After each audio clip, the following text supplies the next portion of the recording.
అంకితభావం అంటే డెడికేషన్. దీని గురించి చాలా వింటాం. మరి అడివిశేష్ జీవితంలో జరిగిన ఈ సంఘటనే దానికి అసలైన ఉదాహరణ. ఈ కథ మొదలయ్యేది ఒక నెంబర్తో, -5 డిగ్రీస్. ఆ టైంలో ఒక సినిమా షూటింగ్ జరుగుతోంది. ఆ సినిమా పేరు మేజర్. దేశంలోనే చలి ఎక్కువగా ఉండే ఓ ప్రాంతంలో షూటింగ్ అన్నమాట.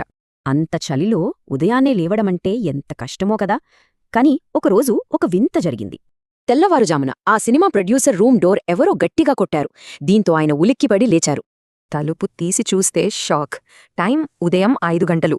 ఎదురుగా అడివిశేష్ ఫుల్ మేకప్ కాస్ట్యూమ్తో రెడీ. నిర్మాతకు మైండ్ బ్లాంక్ అయింది. అందరూ ఇంకా నిద్రలో ఉంటే హీరో మాత్రం షూట్కి రెడీ అయిపోయారు. అంతేకాదు, నిర్మాతతో సూటిగా ఒక్కటే మాట అన్నారు, త్వరగా పదండి, సెట్కి లేటవుతోంది అని.